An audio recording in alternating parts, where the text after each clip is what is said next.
Ark's new Battle Royale, The Survival of the Fittest, is a really bad game, and here's why.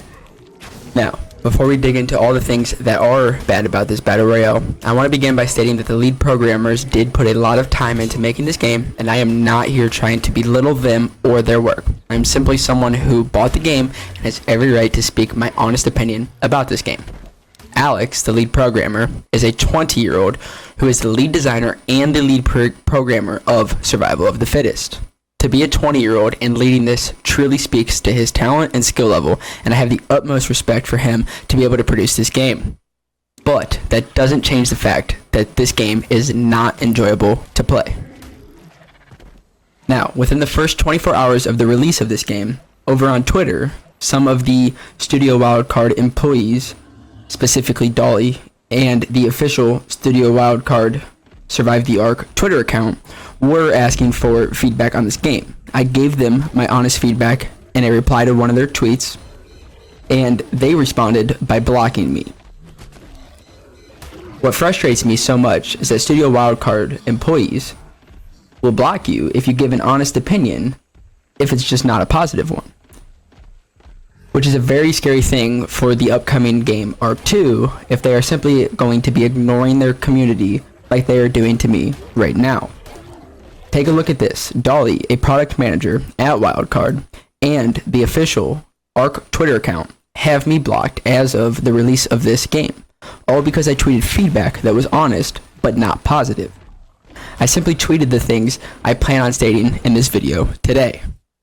Regardless of all of that though, none of this is going to stop me from playing Ark. I still love the game. I'm still going to keep playing Survival of the Fittest as it just came out, and I'm going to keep an open mind, and I'm still looking forward to Ark 2 and the animated series.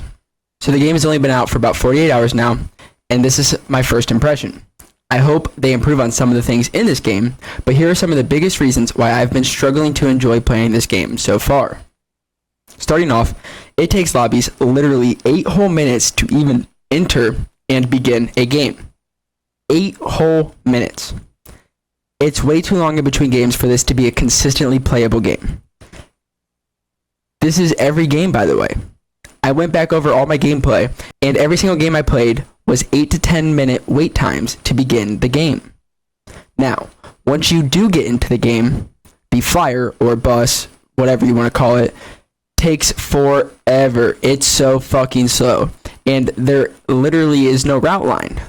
Like, there's no trajectory of where the Quetzal is going to be flying. And I know that's a really small detail, but we are used to that aspect of every other Battle Royale we play, and it's such a small detail that they should have added. Now back to the wait time. After you wait the 8 to 10 minutes in the pregame lobby, you have this long-ass bus route like I was talking about that takes a literal entire 3 minutes to complete the entirety of the map and to end at the last point of interest on the map, as you saw there. I was 3 minutes into the bus route before I even got to touch the ground. Combining that with the 10 to 11 or so minute wait time in the lobby, that's almost a 15-minute wait time that you have to go through before you can even begin landing in the map and getting loot. 15 whole minutes. Now, let's stack that up to other battle royales, like let's say Fortnite, for example. I went in and I tried to record the time of what it takes from the start of the bus route to the end of the bus route at the last point of interest on the route. As you can see here, it's about 50 seconds from the start to the time I land at the last point of interest and actually start getting loot. 50 seconds to a minute or so, we'll say. So then I thought, well, maybe that's just Fortnite. So I decided, let's check out another battle royale that is popular right now, and I chose Warzone 2.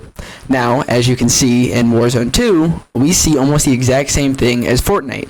A 50 to 60 second wait time from the start of the route to the end at the last point of interest from when you can finally jump down and start getting the gun. You're only getting 50 to 60 seconds. This is speeding up times in between games and increasing your playtime as a player, as opposed to the new Survival of the Fittest, which is actually 15 whole fucking minutes before you can even play the game. It's insane.